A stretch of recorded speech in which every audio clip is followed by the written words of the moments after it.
Hey guys, happy Monday and welcome to Unit 2A, which is going to be about ancient Greece. This is always a unit that students get really excited about and have a good time with because, the Greeks were cool. So, we are starting today with kind of just the geography and the very first Greek city state, which was Mycenae, and just a little bit about kind of the base of ancient Greece. And we'll also cover some misconceptions that students often have about Greece. And then tomorrow we will get into ancient Sparta. Now, again, for my online learners, just a brief reiteration of what I've been telling you guys for a while now. I have these embedded videos in the PowerPoint for a reason. I want you to watch them because they go in a lot of times to more detail than I do and kind of are a great visual representation of the things that we're talking about. I mean, I can only talk so much until you kind of need a visual aid. And so that's what those are for. So, again, please be watching those. Okay, so here we go. So, I always start with a lot of times the geography of the place that we're talking about. And it's because y'all have to understand the geography of a place can really shape its history. I think we learned that even in the last unit with China. Look at how isolated they were for centuries. Because they have deserts and mountains, and of course, like ocean all around them that restricted trade and movement coming in and out. And so, each place has a story, and a part of that story really centers around the kind of land and environment that's there. So, with that being said, Greece, of course, as you can see, is yes, a peninsula, but it's also very mountainous and very, very rocky.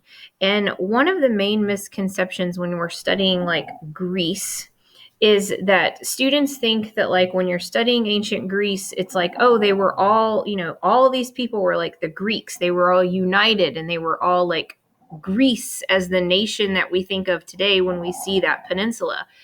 And actually, that is not the fact at all. Greece, we call it that because, yes, like today when we are looking at Greece, and I know y'all are like, what is she pointing at? I'm pointing at the picture on the screen. It is the nation of Greece and they are all united. And yes, they are all like ethnically Greece. But back then, that's not how it was. They were loyal to the city state in which they were from. And a lot of the reason why those city states were kind of isolated and they didn't unify and they didn't gel all together was because of the geography. It was so mountainous, it really wasn't that easy to get around on foot. And so they were, you know, very kind of like, I'm loyal and I am a part of my city state. I'm not a part of like some big conglomerate Greece. So like if you were to go back in time and meet some of these people, if you walked up to an Athenian or a Spartan or like a Delphinian or a Corinthian, you would be like, oh, hey, are you Greek? They'd be like, no, I'm Athenian. No, I'm Spartan. No, I'm Corinthian. And so, just kind of bear that in mind. They were not united. A lot of times they were fighting one another as well.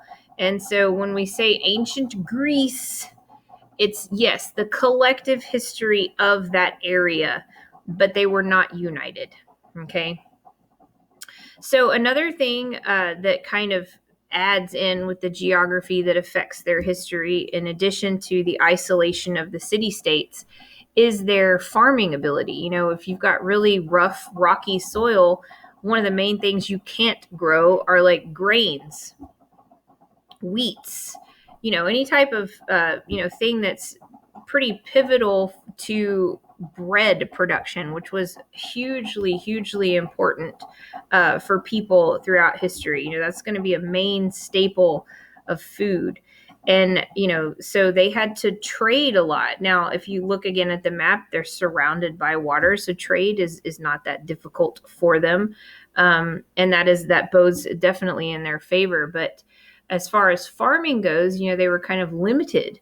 And the main thing that the Greeks were known for, as far as, production agriculturally, is going to be like sheep, goats, and then olives and olive oil, some grapes and wine, and citrus plants. Those were the main things coming out of Greece. And so, yes, those were popular things that they could trade in exchange for grains so that they could have their bread. But, it's kind of a slippery slope. Like, you make somebody mad that you trade with, and you're trading with them to get grain, which is such an essential product for your people, then that could really, really hurt them. And that's actually what happens to the Mycenaeans. So just kind of, again, bear that in mind. So again, geography, highly important to the history of a place. So Mycenae, this was the first Greek state, and there's all kinds of like cool stuff that centers around the Mycenaeans. So if you'll look, yes, they flourished from 1600 to 1100 BC. They were monarchical. That was their government. So of course they were ran by a king. But they were also highly militaristic, very warrior-based society. And the reason why I have in parentheses, did they conquer Crete, is because that's actually a historical theory. So we don't really know what happened to the people on the island of Crete, which is just south of the Aegean Peninsula that Greece is. And there is, again, some theories that the Mycenaeans actually came in and conquered them. There's also theories that they were wiped out by like an earthquake or a tsunami or something. But there is a popular theory that it was the Mycenaeans that took them over. But the Mycenaeans, of course, become highly, highly famous in history due to Homer, which is a famous poet in Greek history. His account of their sacking of the city-state of Troy in his poem, The Iliad. And here's the deal when we talk about Homer's The Iliad and the Odyssey. We read these today, of course, in a lot of times our English classes, and we look at them as, of course, like fictional fantasy poems. Okay? When Homer wrote these, and they circulated, of course, throughout ancient Greece and throughout the ancient world, there was nothing fictional about the Iliad and the Odyssey to the Greeks. They viewed these works by Homer as being straight up fact, like this, that was like history books, and so, I want y'all to understand that, when you're looking at, the trailer for the movie Troy, or maybe you go and you read the Odyssey, which of course is very famously Odysseus's journey back from the Trojan War, and it takes him forever to get home because he has to like fight a Cyclops, and then he gets stuck with sirens on this island forever, and all of these like mythical creatures. And then of course Achilles, the great warrior in the Iliad, who's a demigod. All of these kind of fantastical things that are going on. It's hard for us to believe that any of that could have ever been taken as truth and as history. But again, 3,000 years from now, how are they going to view us and the way that we looked at things and the way that, we studied and worshiped things that we believed to be straight up fact? So again, like you kind of have to look at those types of scenarios and think, okay, well, I may think that this sounds kind of crazy, but 3,000 years ago, not so much. And you can't negate it that easily when you think about it that way either. You've got to think, I can't pay respect to, I can't not pay respect to this piece of literature and potentially historical book or, work of writing and be fair. So anyways, interesting thing about Homer. So if behind my head is a picture of the actual Homer. I'm trying to be funny, but So Homer writes, again, the Iliad and the Odyssey. Now, he writes the Iliad and the Odyssey as solid, like, trying to do quick math in my head. It's like 800 years, I think, after the Trojan War. But it's because the Greeks hadn't adopted that Phoenician alphabet and really started their writing system until later on. And of course, the stories throughout history and throughout time prior to, writing systems were passed down orally. So, even though it does seem like a very large amount of time before it gets written down, that was pretty common in the ancient world. So the Mycenaeans collapse in about 1100 BC. They last for about 500 years. So they had a pretty good little run. And the people that emerge after they fall are the Aeolian Greeks and the Dorians. And it's called the Dark Ages of Greece, not because, they were like god awful or, in dire straits or anything like that. It's because we don't really know what was going on. There's not a lot of written record. There's not a lot that they left behind for us to figure out. And so that's more why it's called the Dark Ages. We do know, again, that they adopted the Phoenician alphabet, which led to their form of writing, which is highly, highly important in the ancient world because, of course, the Greek language will form the basis of so many languages to come, of course, including Latin. Of course, as we talked about before, all the Romantic languages are stemming from Latin and therefore Greek. That's why Roman, Romantic languages. So Spanish, Italian, French, Portuguese, all of those. Okay, so kind of back to Homer and the poet of the Dark Age. Again, he writes the Iliad and the Odyssey, and of course we call them epic poems, but to them they were epic history. And when you watch the trailer for the movie Troy, which I suggest you watch it, it's really entertaining and very good. You will see this real pretty blonde, and that is Helen. She becomes Helen of Troy. She was originally Helen of Mycenae. And she is the face that launched 1,000 ships. So Mycenae was known for their navy.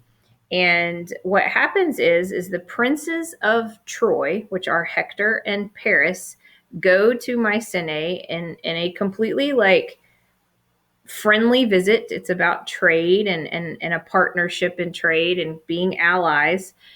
And Helen is married to Menelaus, which is Agamemnon's brother. Agamemnon is the king of Mycenae. Well, Helen is beautiful woman, and she is married to Menelaus, who is not beautiful at all. He's much older than she is. He's a brute. Not very good looking, but again, that was unfortunately the way things were for women. You had an arranged marriage and you married that person, and you were expected to, of course, be loyal to them and have their babies, and that was the end of it. And, so she's wildly unhappy. And Paris shows up, and of course, he's a young, very handsome prince from Troy, and they fall in love, long story short. Well, when it's time for him to leave, she leaves with him. And so, he essentially steals her away to Troy. And Menelaus, not necessarily because he loves Helen or anything, it's more of you've disrespected me by stealing my wife, goes to his brother Agamemnon, the king of Mycenae, and is hey, let's go get my wife back. And while we're at it, we'll sack the city of Troy because they're our greatest rival. And, hey, it's a win-win. And so that, she is the face that launched 1,000 ships because it was one of the, according to the Iliad, one of the greatest naval moments in history up to that point. It was 1,000 ships get launched, into the sea to make their way to Troy. And this is also the story, of course, where the Trojan horse is used. The Trojans think that they have won, but the Mycenaeans, of course, it's a trick. They take their ships and hide them, and then they use some of them to build the wooden Trojan horse. And the Trojans think that it is a gift from the gods, so they wheel it into the city. And, of course, hiding inside are Mycenaean soldiers. And so once they are inside the walls of Troy, the city, then they come out of the Trojan horse and, of course, sack a lot of the guards along the wall and open up the gates so that the rest of the army can come in and, take the city. So, it's a very, very amazing tale. And there's some historians believe some historical truth to it. I mean, Agamemnon really was a king of Mycenae, and so were Hector and Paris, princes of Troy, and so was all of the embellished, fantastical, mythical stuff also going on? I don't know. It's kind of fun to think so. But anyways, watch that trailer and hopefully it'll prompt you to watch the movie. It's pretty entertaining. So anyways, the Dark Ages in Greece, again, they're not really dark because like it's awful there or anything. We just don't quite know what's going on. That's why we call it the Dark Ages. So if you see on the timeline there, just to kind of reiterate on a timeline what we just talked about, 1250 BC, as it says, is the traditional date of the Trojan War. By 1100 BC, you see the Mycenaeans starting to collapse and fade as a power within the peninsula there. And then, you can see a pretty nice little swath of time where there's not much that we know is going on. And then come about 750 to 700 BC, things start kind of amping up again for that area. Homer writes the Iliad and the Odyssey. You have the first Olympic Games held in 776 BC. And then you're going to start to see the rise of the major city-states that we're going to talk about this week. Of course, Athens and Sparta being the two main like rival city-states and big ones that make it into the history books. So what is a city-state, right? Like, what does that look like? What did a city-state look like? Well, it's a big city, but also a big city that operates as its own state. Okay, hence the name city-state. In Greek, it was known as the polis. Okay, and it's literally like it's all of ancient Greece is based upon the development and growth of its city-states. And there were several really important city-states. Thebes, again, an important city-state. Corinth, Athens, Sparta, all very important city-states. And they were engineered similarly. So within the city-state itself, within the polis, you had an acropolis. All right. And this is going to be like usually a hill because they wanted it to be more fortified geographically. And this is typically where your temples were, like your big buildings, your big kind of architectural feats of engineering and things like that. They were up on top of the Acropolis. And then below the Acropolis, you had the Agora or the marketplace, and people, would come and go. And like in Athens, for example, the Acropolis was highly important to the democratic process. It's where they would go up and all the male citizens, would meet and vote and debate and discuss and all of that stuff. So, and of course the Parthenon, the temple, very famously still standing in ruins, but still standing in Athens, Greece today, is built to honor the patron goddess of Athens, Athena. And so, there's very important areas of these city-states were the Acropolis. And we'll talk about Athens again in detail towards the end of the week. But I don't want y'all to have this misconception when we're talking about ancient history of like people living in mud huts and stuff. That is so far from the truth. I mean, hopefully you realize that by now. These cities were huge with amazing architecture, incredible city planning. Athens at its height, as it says right there, had over 300,000 people living in it. Guys, that's like 3 Wacos. That's a lot of people. And, people were working and living just like we do today. So again, look at that one sentence also on this slide. People were loyal to their city-state, which led to distrust amongst the people is what that's supposed to say. And that's what I'm saying. If you went back to ancient Greece and was like, oh, you're a Greek. No, I'm an Athenian. No, I'm a Spartan. No, I'm a Theban. That they didn't, again, they didn't gel. They were not united. They fought a lot actually amongst one another. And that leads me to the next point of this slide. Each city state had its own military. The hoplites are going to be like their infantry. They're heavily armed foot soldiers. And one of the things that's behind my head, actually, on the slide, one of the things that they gave us militarily was revolutionary, and you can still honestly see remnants of it today when you see soldiers marching. It's known as the phalanx. And so they would get into a rectangular formation with shields out. So if I was in the front, my shield would be in the front and I'd be holding my spear. If I was, a soldier on the side of the rectangle, formation, then I would have my shield to the side and my spear going this way. They created this big marching wall that was pretty darn impenetrable and very effective when it came to hand combat and having the upper hand. So you're going to see the Roman legion utilize the phalanx, and you're going to see it actually all throughout history in major battles. You're going to see formations in a rectangle of soldiers in a line trying to create like a man-made type moving fortification, and it all stems from the ancient Greeks. So it's kind of neat. This is a picture, of course, of the ruins of Athens. So this is a modern day picture, and you see the Parthenon very famously up there on the top of the Acropolis. What's really cool is inside, she's not there anymore, but when they built the Parthenon, there was actually a 30-foot statue of Athena in there. And I mean, most of the walls within people's homes are anywhere between like 9 and 11 feet tall.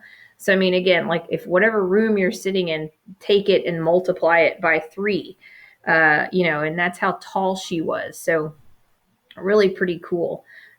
There's a exact replica of the Parthenon of all places in Nashville, Tennessee, with a huge statue of Athena inside of it. So I've never been there, but I definitely want to go if I ever make it to Nashville. So, this again, you can kind of see within this picture some additional temples on the Acropolis. Of course, the Parthenon standing out the most. The Agora is down below. You can see the ruins of the marketplace. And so pretty neat.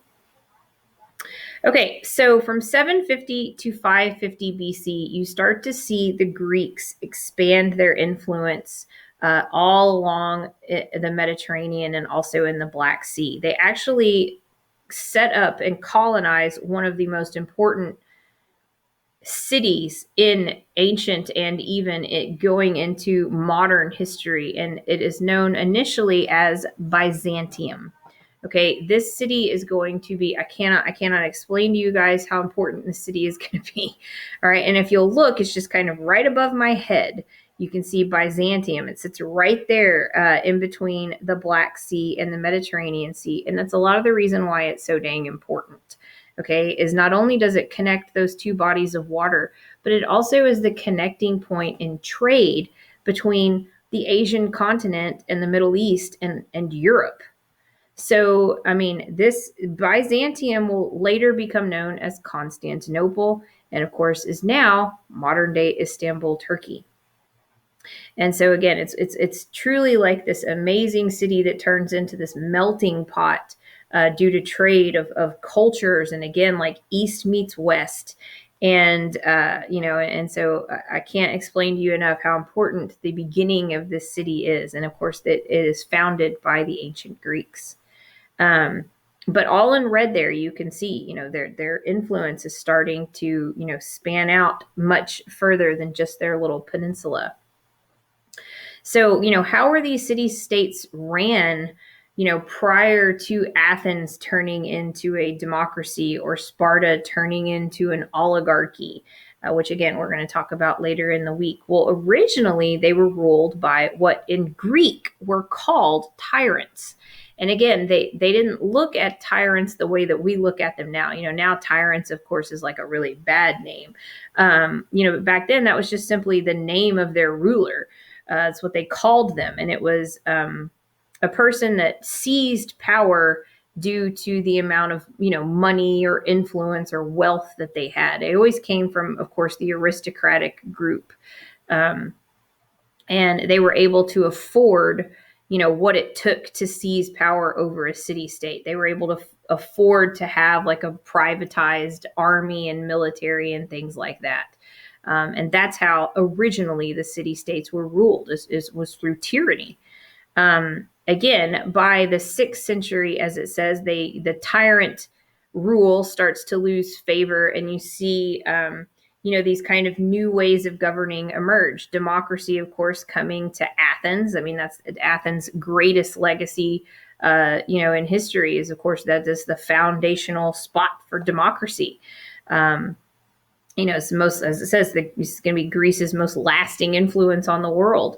And then Sparta, however, was not democratic. They were actually an oligarchy. So you had Sparta being ruled actually by a group of 5 men called ephors, which, again, we'll get to that tomorrow. So, of course, which type of government would you prefer? A monarchy, where you have a king and power held in a family line in one family. A tyranny, person that seized it because they had the most amount of money, most amount of influence and power. An oligarchy, which is just a small group of people. Again, like in Sparta, it's going to be a group of 5 men. Or a democracy, where all the people share power that are citizens. Hopefully, again, my big red arrows should hopefully help you out as to which one you should prefer. But yes, hopefully, democracy wins the day. So we're going to end there for Monday's lesson. Tomorrow we are going to talk about Sparta. And it's going to be pretty kind of video heavy. So again, my online learners out there that are watching, watch the videos. It's going to tell you a lot about how ancient Sparta handled its poor boys that went to military school at 7. So, and then Wednesday, those of you that are not in-person learners, Wednesday is actually going to be a work day for all of the social studies teachers. It's much needed. We are swamped. And so there really won't be a lesson on Wednesday. You will still need to complete your bell ringer, but there won't be like a video coming from me on Wednesday. And then on Thursday, we'll do Athens, and Friday, the Peloponnesian War, where Athens and Sparta finally duke it out. So anyways, I hope y'all are having a great Monday, and I will see you tomorrow via a video. Bye, guys.